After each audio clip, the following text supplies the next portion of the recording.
from a fallout shelter somewhere under Seattle, Washington. It's the show you've been waiting for. Get ready to join your hosts, John and Kenric, as they talk comics, movies, and more.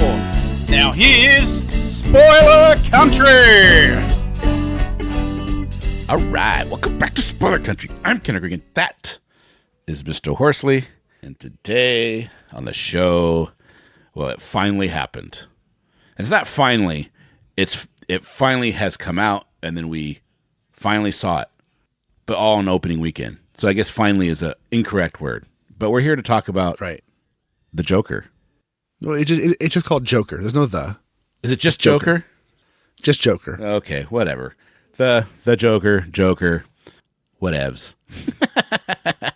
But we're here to talk about that movie that's raised such giant controversy over the world of Joaquin Phoenix. Is there a lot of controversy?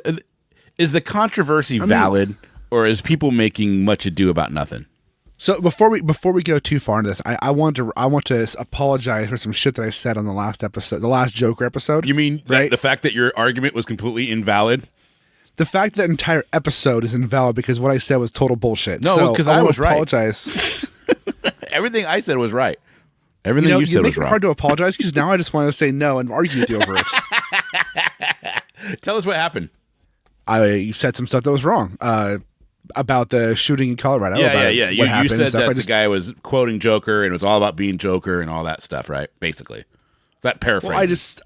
Well, no, I didn't. So I don't think, and you said I did, and maybe I did, but I thought what I had said was that it happened during a Joker movie, so there was precedence for it, and he had talked about it at some point. But it wasn't a Joker movie. It was the last Dark Knight Rises with Bane. It was the last Batman, and then he never quoted the Joker. He never said anything. Huh? He didn't say anything. Yeah, but in the thing, you actually, if you go back and you listen to it, you said that he was quoting the Joker, or quoted the Joker. That's weird though, because I can't even imagine what he would quote of the Joker. Yeah, I don't know, man. The whole thing was just weird. That whole incident with that movie theater was tragic.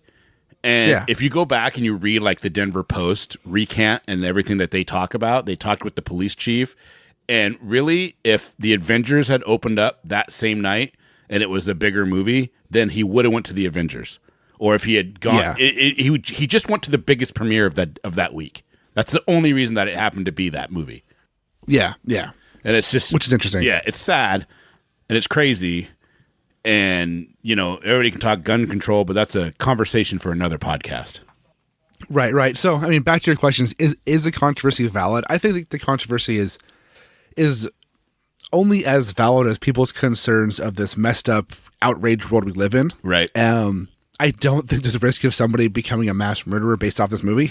Right. Or even just as I don't believe it. Go ahead. Just as I don't believe there's a risk of anybody becoming a mass murderer off of any movie they watch or any video game they play. Right. Even if the movie and game is called How to Be a Mass Murderer, I still don't think. And there's a show called How to Get Away with Murder, and I don't see people going out murdering people quoting that show. So I just think the press and the outraged people out there need to just calm the fuck down. They want something to complain about, though. They want something to be like that. They want that. They want that controversy, especially when there's no, not if it's slow news day. What are they going to do? They're going to pick on something. Well, it's easier to blame a movie or a video game or a comic book or a book or some media than it is to say, oh, well, maybe it's mental health. Maybe the person was just messed up, didn't get help. Right. No, it's the movies. Clearly. Right. Clearly, it's the video games and the movies.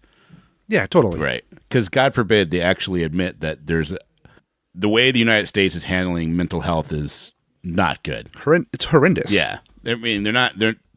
You shouldn't even have to worry about money or how to take care of somebody when it comes to a mental health issue. Right. It should just be like... I may not be able to... Go ahead. No, well, because you have these people that are in anguish and don't understand what's going on. And, the government's just like, well, whatever, your family can take care of it. But they're not prepared to. They don't have the tools to do it. They don't have the money to do it. And really, some people have the compassion, but there's a lot of people that don't. And so it's like, man, you're just throwing some of these people into the wolves. It is. And it's like, oh, we can't afford to help you out with your mental health, but sure, you can go buy all the guns you want and do all the drugs you want and do all the alcohol you want and do all this you want, but we can't help you feel better, legitimately understand those feelings you have in your head. But whatever, fuck it. Yeah, well, see, the problem is right now, in today's society. It's I think it's always actually been like this. It's whatever is the hot button. Like right now in Seattle, you can have up to like a gram or 2 grams of heroin on you, and the police will not take it. They will allow you to have that for personal consumption. Yet here we have the governor of Washington State on the news freaking out about vaping. Not saying that vaping is good or bad. It's irrelevant, but it's minute in the fact that we have a heroin epidemic where people are dying every day, and they're ignoring that and talking about vaping. And it's just like, seriously? Right. It's crazy, man. It's the things people focus on is whatever's going to give them the most hits, whatever's going to get the most outrage, the most people behind it. Yep. So, Joker. What's funny is all of that actually leads into this movie. It does. Really well. It does. And when you watched this movie, so I saw it Friday, you saw it yesterday. Saturday. Saw it Saturday, yeah. Yeah, Saturday. And we've had some. We wanted to see it. You were going to try to see it on Friday as well, but we had some things mixed up, so we couldn't do this. So we're here. 2 days have gone by, but it's actually kind of nice because I've had time to think about it more. Right. And some other things have come out. Interesting fact tidbit. Joker opened up with the $93.5 million so far, and it is the highest grossing October opening of any movie ever. Yep, it beat out Venom, so it's good. Yeah, it's kind of crazy. You know, what is your thoughts on what should we talk about? How should we do this? Should we just say what we thought about the movie as a whole? Like, because you and I have not talked about this yet. No, we've been ignoring things. I mean, I've been talking with people, but I haven't been telling people how I felt about it at all.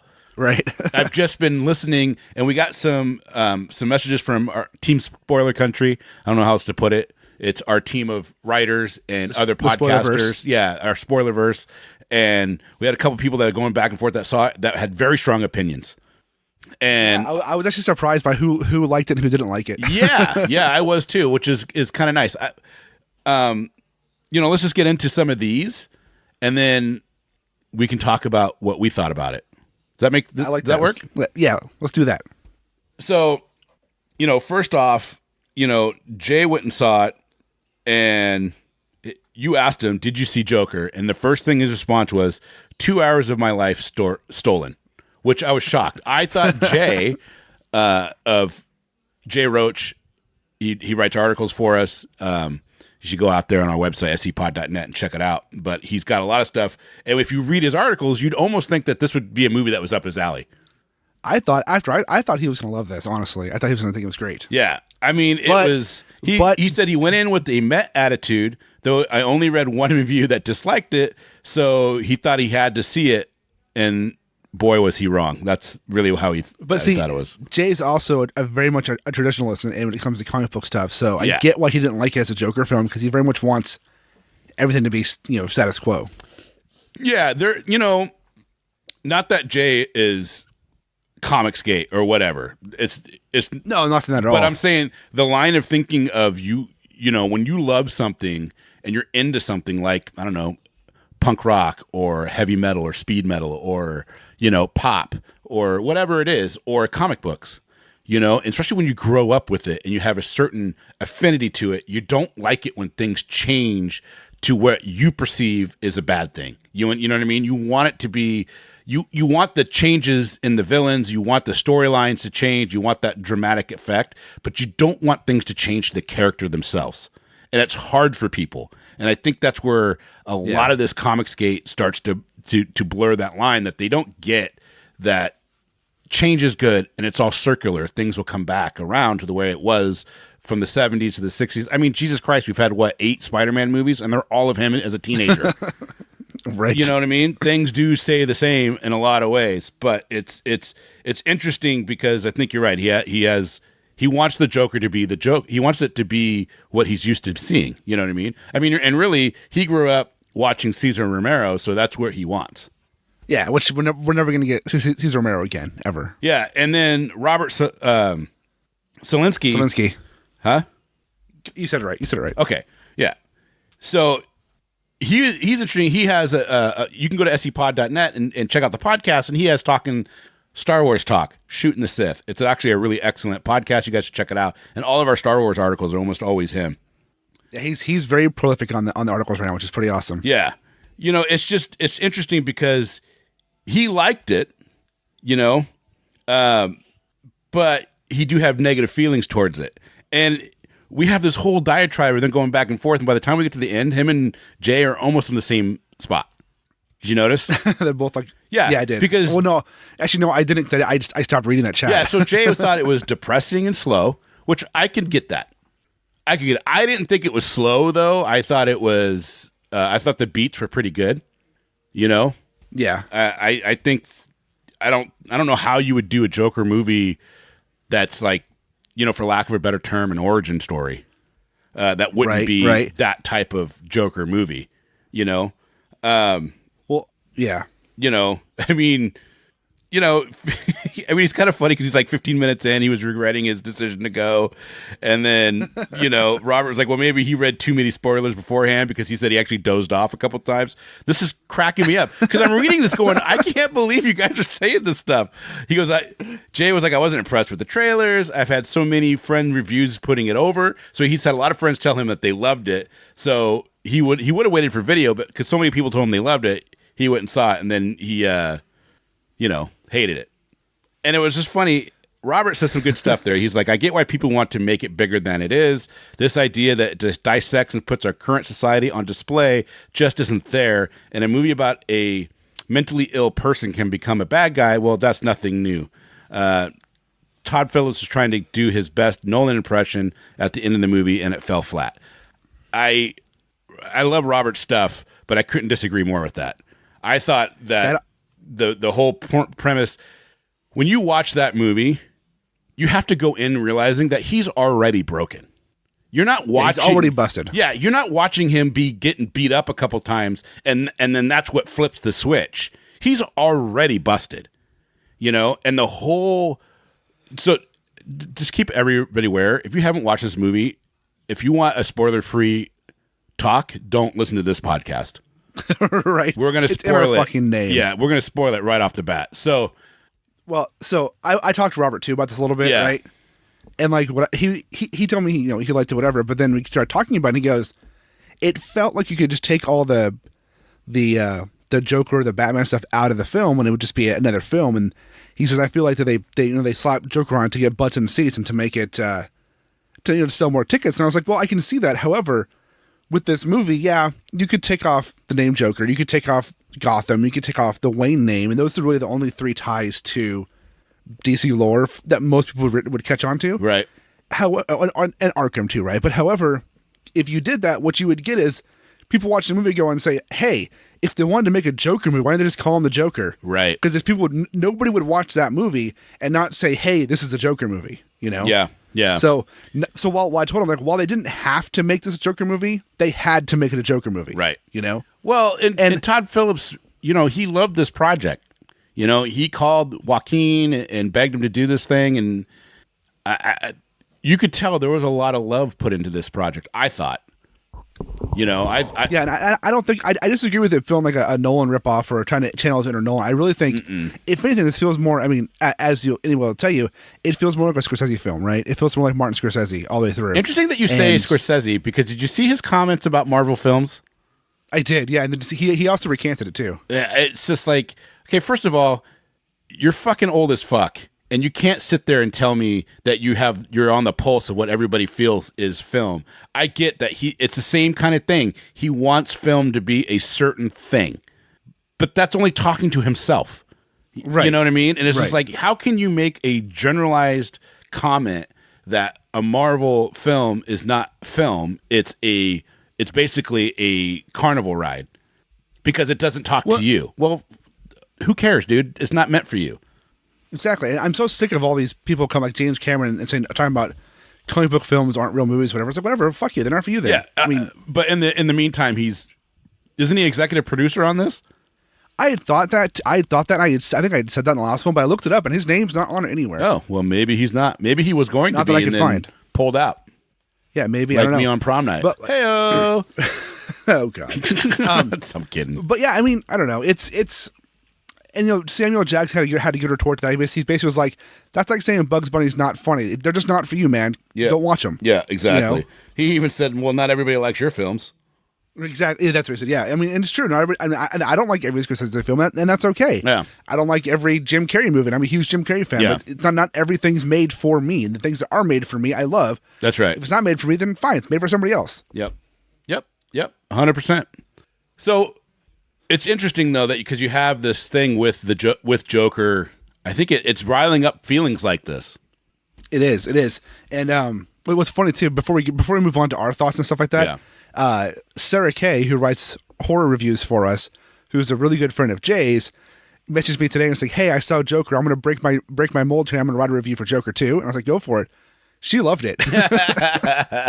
So, well, I mean, she enjoyed it for what it was, and she actually felt for Arthur and felt for. I don't want to spoil her review because it's a really well written article which posts on Tuesday. Nice. But she had kind of the opposite feelings of Jay, which is kind of funny. Well, and Jake went on. He goes, "I know I'm in the minority. If Phoenix gets an Oscar, they will mean nothing to me, even more so." Which I was like, I don't know, man. Joaquin was amazing in this movie. He was amazing. Dude, that laugh was ridiculous. I mean, that's right up there with Hamill. Yeah. I mean, it really was. And he worked on it for a long time, he said, to get that laugh down. I think it's safe to assume that we both like this movie. Yeah. But Phoenix, I think so. But Phoenix was, but Robert goes, the Oscars haven't really meant shit in years. And Robert's right. But Phoenix was phenomenal, but he felt the movie was not, which I think they're both phenomenal.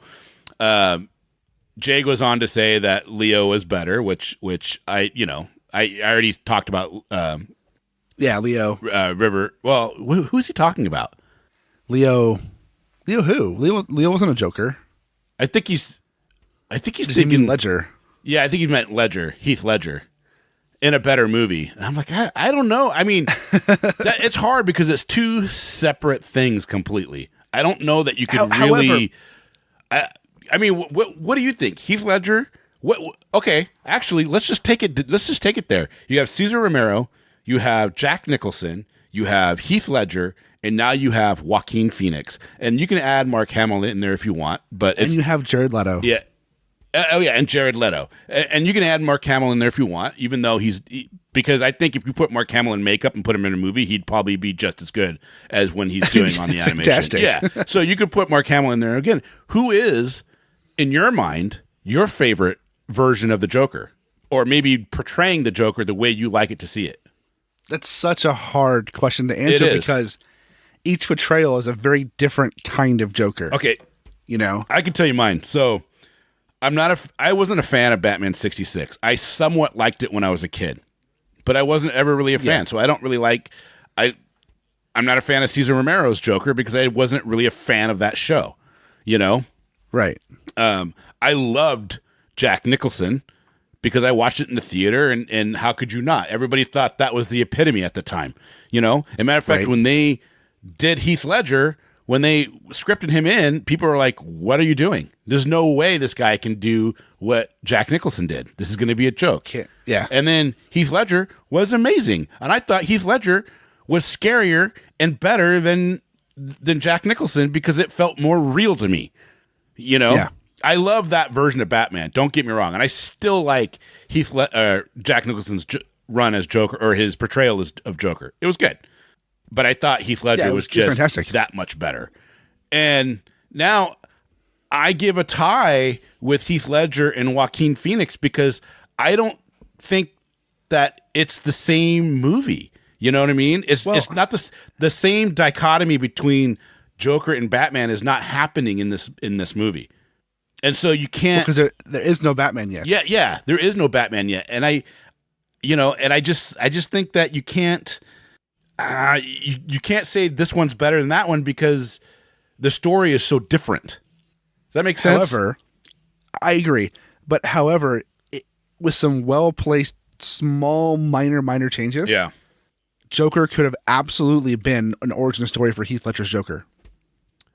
Yeah, it would have to been a little later. A little bit of changes. It could have. The storyline could have been what led Heath Ledger's Joker to become Joker, because we don't know why that happened, right? Right. There's also parallels between, not parallels, like some little homages or homages or whatever you want to call it. Right. They're both correct. right? We found this out between like the Nicholson Joker and the Heath Ledger Joker, stuff like that, because like they still, even though this is an origin story, it's still very much an open question of what the fuck just happened, right? But like the whole Batman's parents getting shot in there is still, while in Batman '89 it was the Joker who did it, right? In this, it wasn't the Joker, but it was somebody inspired by the Joker. It was caused that night, by right, caused by the Joker. So it's still, they hold some parallels there, which is kind of cool. And I mean, the whole time I kept waiting for Joker to go kill the parents, but it ended up being a no-name thug, which makes more sense, right? But it would have made it would have made just as much sense for Fleck to go and kill Thomas Wayne. Yeah. Which I got to tell you, I'm super happy that his name, that Arthur Fleck, was just an adoptive name, not his real name. So we still don't know who he really is. So that was interesting. So I asked you, the only thing that we discussed, so we kind of lied. We did discuss one thing after you got out of the movie, and I asked you, what'd you think of the potential of them being being brothers?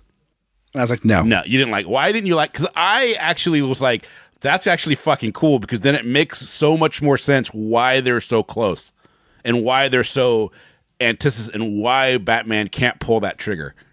But it wouldn't make sense of why Batman can't pull that trigger if he didn't know. Well, right. But there's a part of me that goes, well, maybe he doesn't know, but maybe he does. We don't know what he doesn't know.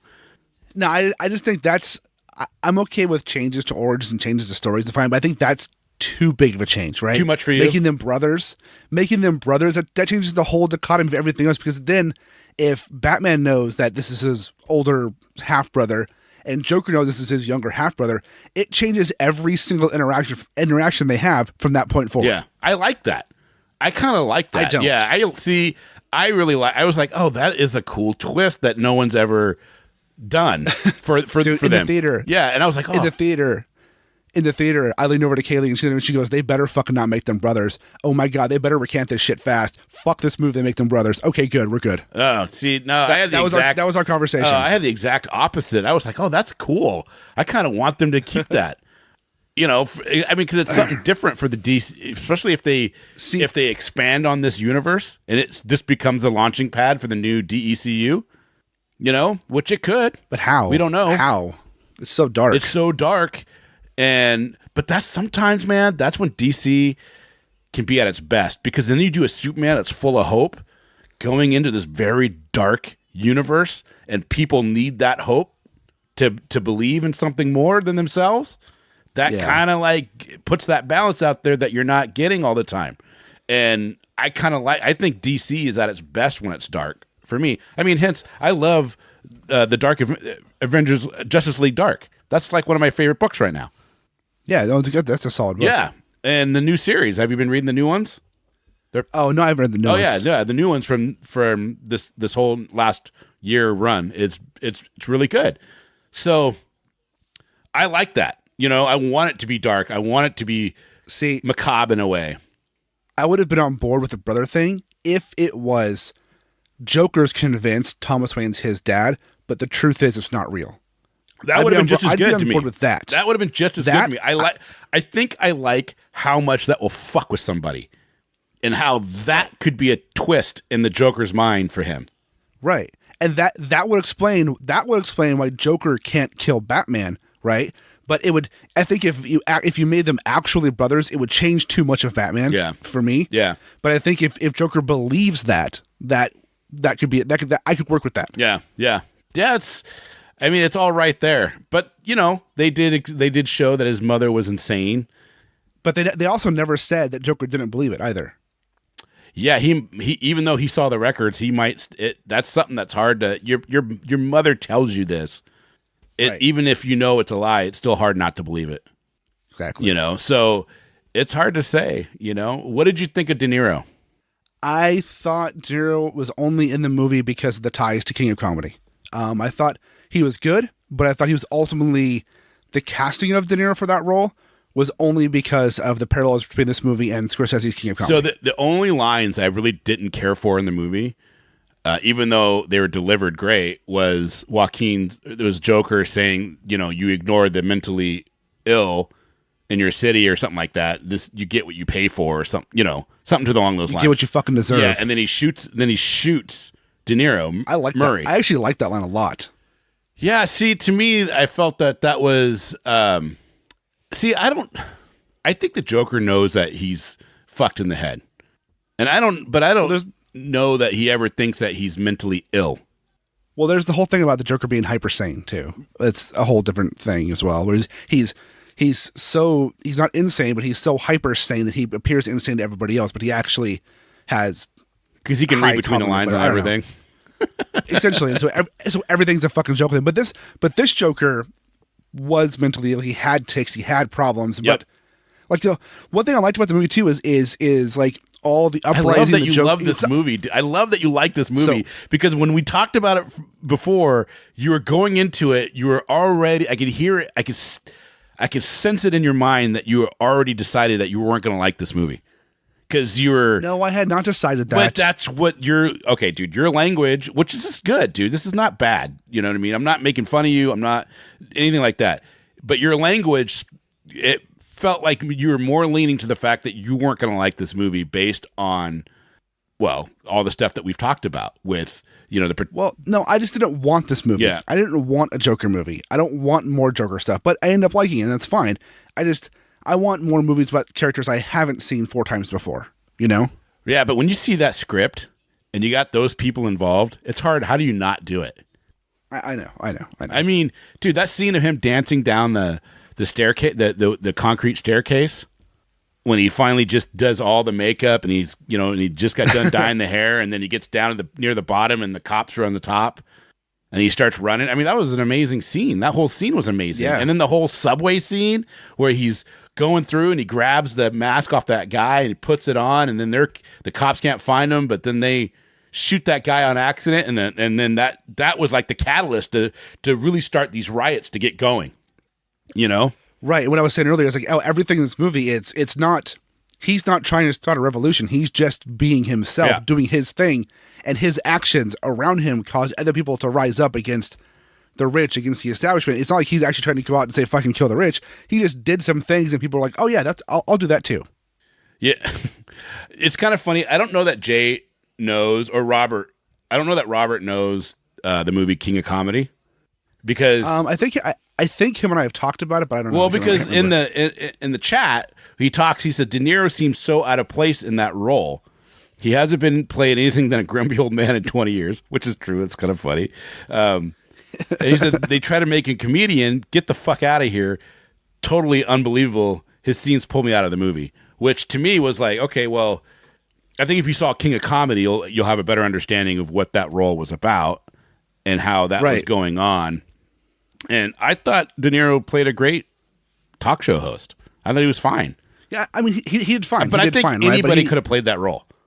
Right. The only reason why it had to be De Niro was because there's a lot of parallels that Todd Phillips put in between this movie and King of Comedy, and the way to just say, hey, yes, we know this, was just to cast De Niro in the role, which De Niro was, I guess from what I read, is he read the script and was like, yeah, I will do this. This looks amazing. Yeah. And so he jumped on board. Yeah.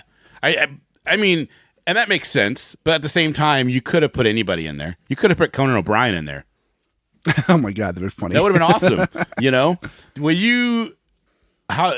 knew it was happening, but when he shot him, I was still like, I knew that he was going to shoot him on stage, but it was still shocking. It was still shocking. And I think the most Joker thing he does in this movie for me, and it goes back to our first conversation from a couple episodes ago when we talk about should they make this movie.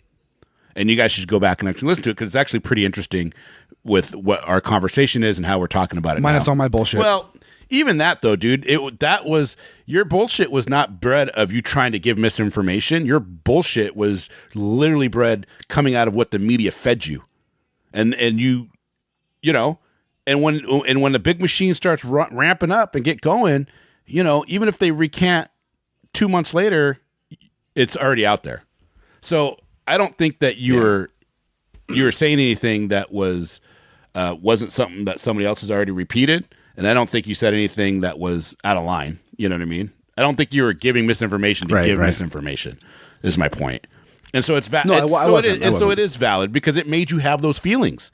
So it is completely valid. I know we joke around and said, "Oh, your whole argument is fucking invalid." No, not really, because it gave you those feelings, and this is what you're thinking what would happen. So, you know, but during that conversation, I said sometimes the things that make the Joker is not the fact that he's killed somebody, is when he does nothing to somebody, and he moves along, and he does that in this movie when Randall comes into his apartment. And he, oh god, that scene, oh my god, yeah, and the little guy, the little person, I can't remember his name, is in the apartment with them, and he kills that guy, and he's freaking out. Why would you do this? Oh my god, it's a fucking brutal, it's brutal murder, man. It's brutal shit. Yeah, it's brutal. It's like I might throw up if I saw that in real life. You know what I mean? Well, like, and it was funny the whole time, Kelly going, "Why is this rated R?" And then I'm like, "There's your R rating right there." yeah, and then he's trying to get out of the apartment, but he goes, "Go ahead and leave." And then he does the whole, you know, he psychs him out. Yeah, which is a total Joker thing to do. But then, he's like, "Go ahead." Yeah, but then he can't open the door because he can't unlock it because he's too short. And he's like, Arthur, he comes and he opens it up and he kisses him on the forehead and lets him leave. Yeah, that is a total Joker move. Right, because he's not there to kill him. Yeah, which is just, but I loved it. I was like, dude, they nailed his, to me, I feel like from what I've read and what I've watched and how I've always felt about the Joker, minus the killing joke, I thought they nailed him. Well, and so for me, the best part about this movie is it still makes his origin a question. Because at the end of the movie, you look back and go, okay, but what part of this movie was reality, and what part of this was in his head? Yeah. Who did he actually murder? Who did he murder in his head? And what really actually happened? Yeah. Did you like? Not everything in the movie actually happened. Probably half the movie or 30% of the movie was just in his head. You don't even know. Yeah. You don't even know if killing his mom actually happened. Well, so I thought about that and I watched this thing on it. If you think about it, if you watch it, every scene was Zazie Beetz, right? Sophie, whatever her name is, the girl. Every scene except for the elevator scene and the scene where he's in her apartment and she asked him to leave. Yeah. Every scene, it's just him and her reacting to each other. Nobody else interacts with them. And then they also show them fade away. And then the hospital scene, she's there, but then as soon as he starts watching the TV, she leaves. Right. So it's fantasy to she her goes leaving to in reality. Get coffee and never comes back. Right. And then it's reality, and then he goes back and kills his mom. Yeah, but it's interesting because the beeps never go flatline. Right. So then in my head, I'm like, oh, did he really kill her? Or is he fantasizing about killing her on the trip? Because her stroke was bad enough that she might not come home.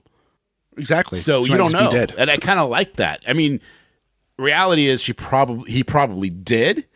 You know what I mean? Right. But there's still that off chance that he didn't. You know, like it's just crazy because it makes you think the whole time. And like in the very final scene when he's in the Arkham, he's older. His hair is grayed. Yeah, he's it's been some time, and he says the line, you wouldn't get the joke, you wouldn't understand or something like that. Talk, and it flashes to Bruce and his parents and stuff. It's flashing to the joke of, in my opinion, the joke of Bruce's parents are dead, or if they're flash of the future, right, where there is a Batman and Joker knows who Batman is and the history there between him and the Wayne. So I think the joke is that Joker knows who Batman is, but Batman knows nothing about Joker. That whole dichotomy there. Yeah. And then the scene where he supposedly kills her because he walks out and there's bloody footprints. Like, did he actually kill her, or is that in his mind? That's how another much of thing you don't know. It's reality. And I love the whole Looney Tunes thing at the end when they're running through the hallways.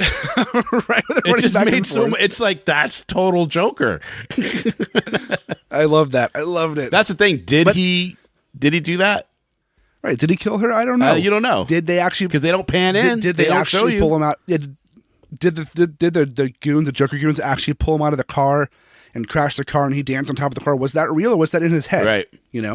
I see. Dude, there's so many little nuances to this movie that you almost. I think I'm gonna go see it again. You're gonna have to. But can I tell you what my one problem with this film is? Please do. He's too old. You thought he was too old. You wanted him to be a teenager or like in the 20s? No, he's too old to just becoming Joker, right? Okay. Because Bruce is like, what, 8, maybe 10 if we're going high, right? He's in his mid-40s. So fast forward to Batman being You think he's in his mid-40s when he's having the delusions with Zazie Beetz and wanting to be a comedian and all that kind of stuff? Well, I mean, he sure as hell looks like he's in his 40s or 50s. And Joaquin Phoenix is in his 40s. Yeah, Joaquin Phoenix is 44. Right. He sure as hell just doesn't... I mean, if he was in his 30s, I could buy it, right? I mean, he'd be in his 50s when Batman becomes Batman. That's kind of... I didn't even think about his age. Yeah, but he's fine for the film. But if you think about it, this being the first Joker thing going into the future, like we're supposed to believe that when he's in his 50s and 60s, he's physically fighting against Batman. He's wooing Harley Quinn. He's the crime prince of Gotham in his 60s. Like, the timeline doesn't add up. Like, this movie would have been... But they might not have had any thoughts of Harley Quinn or anything like that. That's fine, but they still had to have thoughts of fucking Batman. Yeah. Yeah, no, that's... They can't I didn't even think about that. No, it makes a lot of sense. You're like, he is a little old for that. Yeah, he's too old. And, like, if they would have... Like, and Joaquin Phoenix did a fantastic job. And everything about this was great for him. But to make it believable for me, for Joker and eventually Batman, where this would go to if you follow the storyline, he would have had to have been at least 10 years But you don't younger. think... they don't ever say what his age is, that I remember. No, they don't. And I guess you're right. I guess they do show some aging with the gray in his... Well, no, they do say... Hold on. They do say that his mom worked for the Waynes 30 years ago. Oh, and he was... Oh, and then she's saying that's when he got adopted, so he'd be in his 30s. So if they're saying he's in his 30s, he's just a really old-looking 30-year-old. Well, I can show you some people, dude, that are in their 20s, and you'd be like, God damn, dude, you look like you're in your 40s. I'm not... All right, I'm not saying it's not doable, but he just looks 40 or 50, right? You're age discrimination, man. Yeah, I am. Fuck that. Totally. I need myself a young, hot gangster Joker like Jared Leto, all right? Well, Jared Leto isn't that young anymore either. No, but he looks young. I think how old is Jared Leto? I don't even know. He's got to be in his late 30s or early 40s. I don't know. But so Jared Leto's a topic for another show. So what do you think? Is there going to be a second one? Maybe not Joker 2, but do you think Joaquin Phoenix is going to reprise the role on because to me, when I watch this, I think it's Robert and Jay aside, because they hated it. I mean, Robert says he liked it, but at the end, I think he really didn't. I think he more disliked it than he liked it. But yeah, to me, I think this is a great launching pad to do other things. So I think they could keep Joaquin in. And if they do Matt Reeves' Batman with Robert Pattinson, right? They could bring him into that. Can I say, like that could I'm be excited for Robert Pattinson. Dude, me too. Robert Pattinson is an amazing actor. I don't know if he's an amazing actor. 100%. I know he's done a ton of indie stuff, which means that he's passionate about what he's doing. I mean, he's a good actor. He did Twilight, and I was like, okay, whatever. That's a launching pad to have a stratosphere type of career, right? But then he went back. He could have done a bunch of like huge movies and been a part of all these things, but he went back and did indie movies and did, which I have uber respect for. And now he's coming back and doing something big. So I'm excited to see what he does. I really am. Just go watch Water for Elephants. I did watch that. Watch that. Okay. He's great in that movie. Yeah. And there's a couple other films he's done that he's really good. And I don't know. Twilight sucks. So everybody in that movie sucks. You can't compare anybody's acting skills off of Twilight. The whole thing's terrible. Yeah, I mean, but you just gotta. The first movie will tell you everything. If he sucks as Batman, you're gonna know right away. But don't denigrate him before he's even had a chance to do it. And I'm excited to see it. But back to your question, I can see them rolling Joaquin Phoenix's Joker into that franchise. Yeah, and that's what I'm wondering. Do you think that's going to happen, or do you think that it's going to be totally separate? Because I think DC and Warner Brothers, and to an extent AT&T, because that's who the parent company is, they want to have that shared universe like Marvel does. They do, but they keep fucking it up. But they're rebooting everything. I mean, they're really starting from scratch, except for Wonder Woman, Aquaman, and possibly Flash, and Harley Quinn, Shazam. But but hold on, let's back this up. They're rebooting everything. What they're rebooting is Batman and Superman. Everybody else is the same. Yeah. Oh, and Deathstroke. Like the Suicide Squad, which is Suicide Squad 2, but not 2, but is 2, has all the same actors except for Will Smith. Yeah. And new ones. So it's like they're rebooting, which whatever, like, but they're just not using Henry Cavill or Ben Affleck, which is okay. I wish they'd use Henry Cavill again, but that's fine. But like, I don't know. Snyder fucked them up hardcore. They rushed it. And they tried to go too fast. Yeah, they went too fast. Justice League. They messed it all up. You had a blueprint. Like, Marvel showed you how to do it. Well, even more than that, they fucked up Justice League by the sheer fact that Superman was not a founding member. Like, you can say what you want about the Blue Boy Scout or Superman or me and Superman, whatever, but that'd be like making the Fantastic Four without Mr. Fantastic. Oh, I see what you're saying. Or he wasn't and he's like, isn't he the founding member? Him and Batman and Wonder Woman are the founding fucking members. It's like making the dynamic duo without Batman. You can't fucking You're do so it. Right. Yeah. Or Teen Titans without Robin. It doesn't fucking work. Wow, that's kind of funny. It totally, because I love the scene where they go and dig him up. You know, even though I don't like how they do it. It was just weird. It was like, this makes no sense, but okay. But I did love that whole fight scene. Oh yeah, the fight scene where he comes back and he's evil for 30 seconds is great. Yeah, the whole Flash thing, and he's looking at him. Yeah, there's pieces of that movie that are fantastic, and there's portrayals in the movie that are great. But overall, that movie's a mess. Yeah, it's just really pretty. Yeah, and same with BVS. BVS is really pretty, which is but what it's Snyder's so known confusing. for. He makes pretty stuff, but there's not a lot of substance. Like I loved his Insane Asylum movie with Baby Doll. What was that name? Sucker Punch. Sucker Punch? Yeah, I thought that movie was great. But when you look at it for face value, the writing is subpar. But it's just so pretty, and and the visuals are so good. You're just like, wow, I'll look past everything else. And I think that's what DC was hoping for, like this very visual, visceral type of experience that people be like, oh, this is amazing. But it just doesn't. When you have 80 years of storyline, it's like, dude, there's a lot of content that people want. Well, like this Joker for the Joker movie wouldn't have fit into that universe. No, because it's character driven, and I think that's what I loved it. It was so character driven more than anything else. It wasn't action packed. There's scenes of violence. Not. This is true, but even the violent scenes aren't as bad as a lot of movies that you watch. You know what I mean? Because it's real violence. I think that's where it gets like hard to watch because it feels real, not choreographed. Right. And I think, and also look at too, this is a movie that Marvel would not make. No. Well, they've come close with Daredevil. Netflix Marvel would not, stuff. Some of it was pretty harrowing. Name one villain Marvel right now with Disney owning them would be willing to put out a movie like this too. Oh yeah. Well, not like this. No. Marvel would not make a movie like violent this. Like this. I mean, they'll get violent like this. And I don't think they'll do it in the main movies, but they did with Punisher, super violent. Daredevil, super violent. Jessica Jones, super violent. They'll do it in those respects, but you're right. I can't think of a villain that they would write a story about like this. Who would you even compare to Joker on the Marvel side? There isn't anybody. Carnage? Yeah, maybe, but whatever. But even that is a ripoff of. It's basically we need our own Joker, so they created Carnage with superpowers.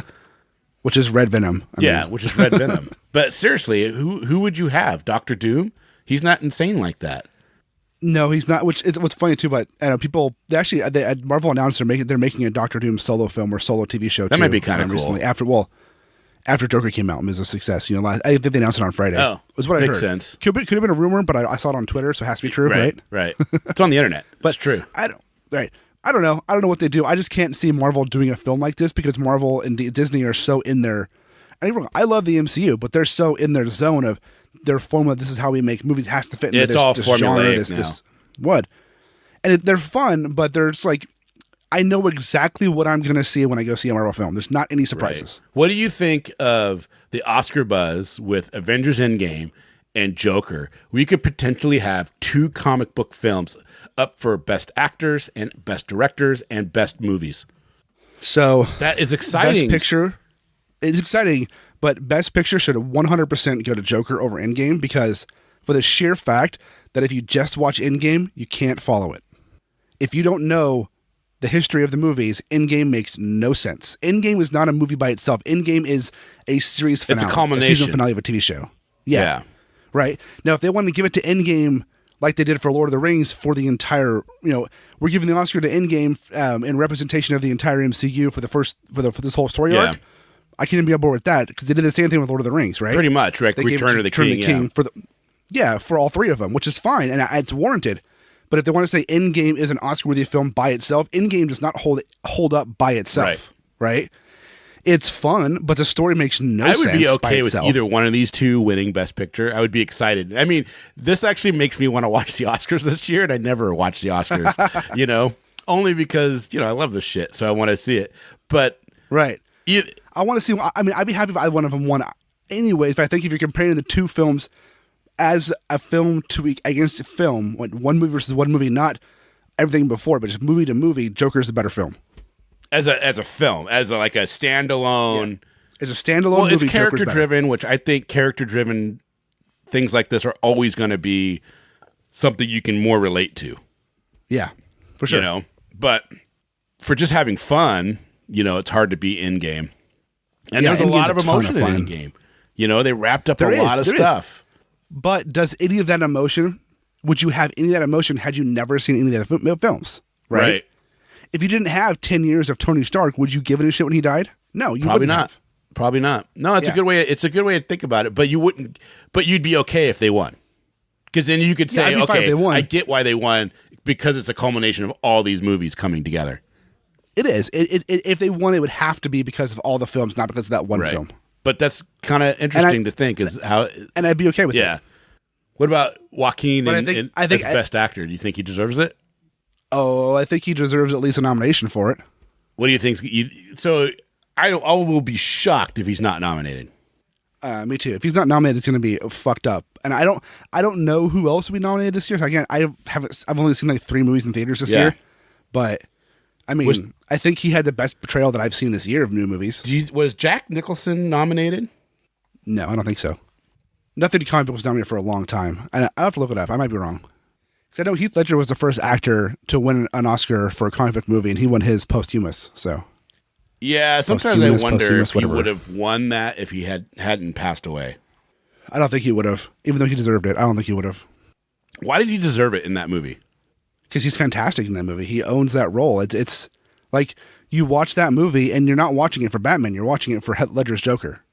Sorry, hold on a second.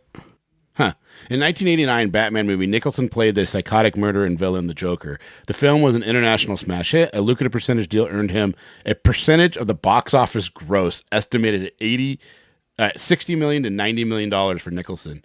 Said that he was particularly proud of his performance as the Joker. I consider it a piece of pop art. Yeah, I remember he even said that he had written to Warner Brothers with the way for the Joker as him to come back in a future film, and they brushed it aside. Yeah, it's interesting. His portrayal of Joker was really, really good. I mean, amazing. When you watch it, you're like, oh man, it's like over the top, but so it's the scary comic book villain version of Joker. Yeah. Right. Some of the stuff that he says though, and some of the like when he's all boop boop boop and he wipes the blood away, that whole scene was improv. You know, he got the they weren't. Burton just kept the cameras rolling. Nice. Well, like the whole line. Have you ever danced to Devil in the Pale Moonlight? I love that line. Yeah, it's a famous. That's a you know exactly where that's from when you hear somebody say that. You know what it is. You can clearly see the scene in your mind when you hear that, especially if you're somebody of our age that saw that movie a bunch of times when they were kids. Yeah. God, I can't tell you how many times I've watched that movie. It's actually funny. It's funny because that Batman movie is actually Cody, my 17-year-old's favorite Batman movie. It's a good one. And I'm like, that came out 13 years before you were born. He's like, yeah, it's the one I like the most. I'm like, all right, that's cool. I'll take it. Okay, so we're seeing Joker a second time. So that should tell everybody how much we actually enjoyed the film. It was a surprise. I think it was surprise enjoyment, which is not a bad thing at all. It's actually refreshing. No. Well, see, and I went with Kaylee and I went with your sister Trish and her husband Rex, and they both loved it too. Yeah, it was. I don't know. It was insanely good. It really was. It was something different. I think it's something different. I don't think it makes you think. It makes you think. I don't think it takes anything away from any other quote unquote origin stories you may know, have heard, or read of the Joker. It's in some ways it's the whole comedian thing. Isn't that what it was in The Killing Joke? I think he was trying to be a stand-up comedian in that. I think that's the only other time I've seen that, where he was trying to be a stand-up comedian. Yeah, it's been in some other stuff, but for the most part, that's what made it popular. Yeah, and then, but you know, I don't know. I'm going to tell people to go ahead and go and check it out if you have a chance. I will preface it this: if you're not in the mood to go to the theater to watch this, you're not going to miss anything by not seeing it in the theater. No, this is totally fine to see at home. Yeah, this is totally fine to see at home. It's, you know, it's not like when you watch the Avengers Endgame and you see all the special effects and everything going, I would be like, wow, I wish I would have saw this on the big screen. You know? Yeah, no, this one's fine to see on your home TV. I mean, you could watch this on your phone and you'd be, oh, okay, cool. Right. Because it really is a character-driven drama with, sure. with bouts of violence. Right. What did you, dude? The only thing I didn't like, okay, I kind of like the fact that they did this whole thing of him getting beat up, right? But people understand it was not a catalyst. It is not a catalyst of why he becomes the way he was. I think it would have been. No, he didn't. He didn't even care about getting beat up. He was like, "Well, it just happens." I think it was the relationship with his mother that put him over the top. You know, and finding out what happened to him as a kid and why he has the issues that he has, which I thought was fantastic. You know what I mean? Yeah, me too. And the way they did it, I thought it was the way he finds out is fantastic. The way you find out as an audience member was great. And it just is like, oh, everything's starting to come together. And now I can see the tipping point. But what the hell is up with people, dude? Like that whole scene where the kids are stomping them. I was like, what?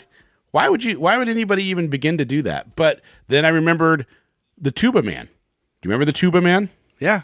People fucking do it. That happened. We had a guy in Seattle that everybody called him the Tuba Man. And when you went and saw a Seahawks game or a Mariners, any sporting event, and almost any event, period, down in Seattle, anything downtown, he would be on the street with the crowds playing his tuba. And he was actually a pretty good tuba player. He had some, my understanding, and I could be wrong, so I don't want to, you know, but my understanding, he did have some mental capacity issues. I guess, is that a nice way of saying it? Yeah, I think that's fitting. He's on the bus. He's going home.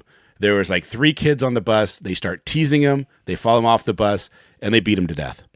This really happened.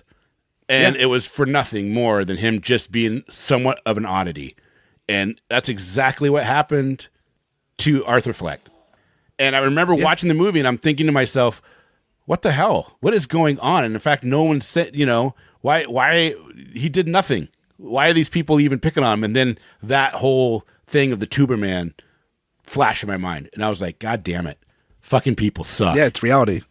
It does. People fucking suck. And it's sad. And it's reality, you know? Yeah, because people are afraid of the mentally ill. And especially when they see them on the street. And I get it. And some of those guys, you should be afraid because they don't have control, you know? But at the same time, it's society's duty. You know, it's our responsibility to take care of those people. You know, not just push them aside. It's our responsibility to take care of our own population. Yep. Yeah. Whatever happened to the strong taking care of the weak? Yeah, I don't know. It's that should be a more important thing. But I think we're going off on a very delicate side tangent here. Yeah, well, it's always delicate because people don't like talking about it. Yeah, I don't mind talking about it. I'm fine talking about it. I don't know. Well, I think that this movie is trying to convey this.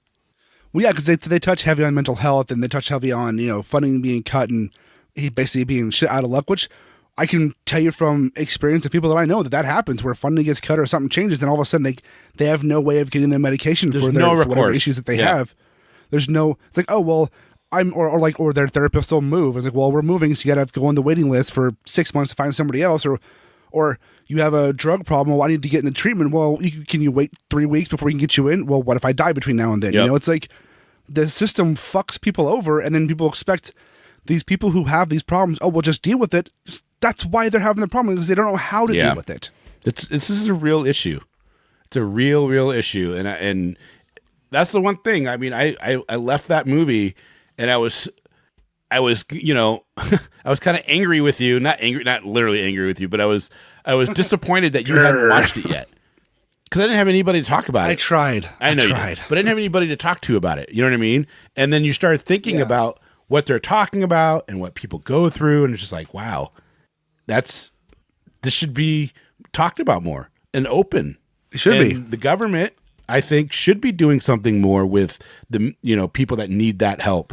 That don't have the means and the ways to get to a point where not everybody's lucky enough to have a rich family or even a family that has the compassion to take care of them and to find a way a lot of people to find this thing. This is, your wife, my niece, is one of the things that makes her a special person, because she just like, I'm taking care of you and I'm going to do everything it takes to make sure that you have everything you need. Yeah. 100%. And there's not a lot of people that do that. It's weird. It's weird. You'd think more people out there would want to help people. I don't know. Help people. And like, it doesn't take much, It doesn't take much to help somebody else out, even indirectly, It's just... Well, it's disappointing that the government as a whole is more concerned with the wrong aspects of society. There's so much talk about race and gender identity and everything else. In the meantime, you have this silent voice that can't be heard because they can't express how they feel. Well, it's like, and a lot of our fucking problems out there with people having issues with racial issues or gender identity issues or they're all gun issues or mass shootings, whatever. Fucking treat mental health, and a lot of those, they're not going to go away, but they're going to get better. Yep. They'll never go away, but they will get better. And the sad thing is you can literally follow this back with mental health in America almost to the point where Reagan just said, we're going to defund all this, and all these people in mental health institutes are just going to be put out on the street. Yeah. That worked out so well for us. And it's crazy.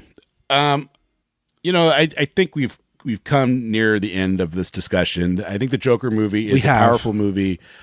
I think it's going to invoke some feelings in a lot of people, and in other people, they're going to be like, I don't care, or they just find it depressing and slow, and that's okay too, because it's going to affect you in some way, which that's how it is. And I just want to say one more thing about when I saw the movie real quick. Please do. If you're going to see a movie like The Joker, an R-rated movie about a madman who becomes a mass murderer crime boss, please don't bring your 4-year-old kids to it. Oh, no way. Someone did that? Okay? There was like 17 kids under the age of 12 at the theater when I saw this. I'm like, what the fuck? Wow. The row behind me, the kids wouldn't shut up. And I'm like, what the hell? Oh, yeah, and the guy next to me, there was 2 guys next to me that the whole time they're speaking Korean back and forth because, shocker, they were Korean. And they're like, they wouldn't shut up. And they're sitting there taking pictures of the film the whole time, have their cameras out, just taking pictures. What? Yeah, one probably doesn't. What the fuck are you guys doing? I wonder if one doesn't speak English, the other guy is telling him what's going on. No, they were just talking. Like they weren't talking enough for one to be translated. Dude, it happened. So my ex-wife was Brazilian, and one of her friends came from Brazil, didn't speak English, right? But spoke Portuguese. Yeah. And for some reason, I'm like, I'm going to go see this movie. I don't remember what movie it was. This was like 2004, 2005. I don't remember what movie it was. But we go to the movie. It was probably Elektra. I'm kidding. Or Catwoman. It might have been Catwoman. I think we did go see Catwoman. It might have been Superbad, actually. Oh, that's a good movie. We went and saw it. And the whole time, her friend is asking her, and like not whispering, you know what I mean? But talking like they're in the middle of a crowded mall, And I was just like, I'm going nuts. Annoying. I'm like, can you just tell her to whisper at least? Yeah. But she just wanted her to tell her what was happening. And it was just like, why are you even going to this movie? Why are you here? They need to have like headsets that translate or something, Because she could read English, but she couldn't speak English at the time. Now she speaks fluent English. But it was just kind of funny. It was like, but that was why I was wondering if that was going on with those guys. Yeah, I don't think so. They were chit-chatting back and forth and taking pictures. I can't believe people brought their kids to that movie. Yeah, there was kids there. I'm like, what the hell? Wow. They just couldn't find a babysitter, so they're like, oh, fuck it, we'll just bring them. This can't be any worse than that Daredevil movie, or that Deadpool movie, I mean. Probably. I mean, I saw tons of kids at Deadpool. At both of them. Yeah. Parents these days. Well, I don't know. I think it's weird that people put more emphasis on nudity than they do on violence. And honestly, I'd rather have my kids see a pair of boobies than somebody get shot in the head. it's easier to explain. Boobies. Oh, that's part of her body. Natural. Shot in the head. He's dead. Yeah, it's natural. What just happened? That guy is not breathing, and there's blood everywhere, and there's a big hole in his head, and he's taking a nap. Yeah, that doesn't make any sense. And it's like, oh, okay, you can explain boobies, but death is something like I don't want to, I don't want a movie to show my kid that. Exactly. So I don't know. It is what it is. I feel like everybody should go out there and check it out. I hope you guys enjoyed this conversation. That's a show. That's a show. It was a much different conversation. We did have some tangents on there, but I think they're all relevant to what the movie made us feel and what was going on. Look, we kept more on topic on this episode than I think we have on any other episode in our past. All right. Yeah. Right. Right. And Jay and Robert, give it a chance. Maybe go see it again. Yeah. Try it again. Or maybe not, I hope you guys enjoyed that. We're Spoiler Country. We, of course, are heard everywhere podcasts are heard, and we're on all the social medias. I still think we should do this at the beginning. At least part of it. Part of it. Part of me is like, why are we doing all this? But we do have a voicemail. We do. 707-656-2080. 707-656-2080. We are still collecting voicemails for our Halloween episode, so go ahead and give us a call. Tell us about your favorite scary story, movie, book, comic book, whatever. Do it. We're putting those together. We've got a bunch already, but I still have room for more. We have an email, spoilercountry@gmail.com. Shoot us an email with whatever you want to. Check out our website. Please check it out, scpod.net. We've got multiple articles going on every day. The website is on fire right now. Yeah. We've got articles coming out 2 to 3 times, sometimes up to 6 times a day. We have posts coming out every day, which is awesome. New podcasts from us, comic book reviews, other people reviews, random thoughts. It's seriously, there's something on there for anybody. Yeah. And we just redesigned it so it has sections. You can go find the latest posts in different categories like comic books, movies, and podcasts. And what else do we have? We have new podcasts that just joined the Spoilerverse. We do. We have 4 podcasts in the Spoilerverse right now. We've got us. We've got my other show with my wife, Haphazard Adventures. We've got the amazing, super talented Mike Peacock bringing his Misery Point Radio to our not network, but our Spoilerverse. And if you have not heard that show before, it is fantastic. I was on it talking about EYNES a while ago, and I somehow lucked into being his introductory podcast talking about everything that I do, which was awesome. Mike is a great guy. He's a great person to talk with. Check out that show. That podcast is blowing up. He's gotten so many guests now on a wide spectrum of music. It's so good. It's so good. He covers all the music stuff for our website. And as you mentioned earlier, we have got Robert Savinsky, who came in with Shooting the Sith, a Star Wars podcast. Once a week, Star Wars information. He puts it together for us. He's killing it. He has articles coming out all week long, and then he has the once a week recap show where he talks about Star Wars. He has some pretty awesome stuff. He's working on a Star Wars trivia show to do on Shooting the Sith with us going on there and doing a trivia thing. Nice. It's this cool idea he has. I like it a lot. So that show drops I think he's dropping them every Tuesday on the website. So every Tuesday, a new episode of Shooting the Sith, all Star Wars all the time. And we got more coming, and we're talking with some other podcasts. So you guys just keep an ear open. We're going to try to make this very, for lack of a better term, diverse, because we just want to have a wide spectrum of topics, a wide spectrum of interest for people, and we just want to have a good time. Yeah. And on Thursday, we have a great first article from Danny J. Quick over from Fourth Wall Productions, creator of Ace Blade. Oh, yeah, King Supreme. He wrote an article for us. Yeah, he wrote an article for us talking about why everybody gets so mad when they change something of a character, I love it. Which I read through it, and it's fucking great. So look forward to that on Thursday. I want to put him on the spot, but is Morgan coming up with something too? He told me he's working on something. Morgan Iverson, man, we're calling you out, buddy. You said Yeah. you're bringing some heat. We need to see it. I mean, you make lumberjacks. You can write something for this too. You told me you were going to. That's right. Yeah. Also, last thing before we're done here, we have a Patreon. We don't ever talk about it, but we need to start talking about it. Patreon.com. The rewards are changing, so they're changing. So go ahead and go pick something now. We're going to change it, make it much cooler soon, or just wait to make it cooler. We're getting rid of the read comic books together. Yeah, because that's never going to happen. Let's be honest here. But we've got some ideas to revamp it. We're going to make it cool again. We're going to start. We haven't talked about it in over a year. We figured if we're going to have it, we should talk about it. So we're going to start mentioning it probably at the beginning or end of show or both. And we got some merch that'll be coming out soon. We do. We got some T-shirts. We got some other stuff coming out. Keep an eye on it, man. We're trying to make this something special, something more. I mean, just to be completely transparent, Johnny and I would love nothing more than to do this full time. And to do this full time, we have to make money, right? Got to pay our bills. Got to be income we got coming in. Family to take care of. We got kids to take care of. All that kind of stuff. But we want to do this full time, and we want to really make it to that next level. So hopefully, you guys will come along with us and try this ride. I mean, we do this because we love it, and we're going to keep doing it because we love it. Even if we don't make any money, then we'll keep doing our jobs and yeah. we'll keep doing this. But we want to make it to that next level so that we can do this full time. Yeah. Oh, and Drinks and Comics come back. Yeah. Oh, yeah. In a big way. Yeah. Well, the first episode might be kind of shoddy because I literally have to relearn Final Cut again. So it'll be perfect. It'll be beautiful. Nice. So, all right, guys. Thanks for joining us. Don't forget to open the mind. Read more. Talk about a long-winded outro here.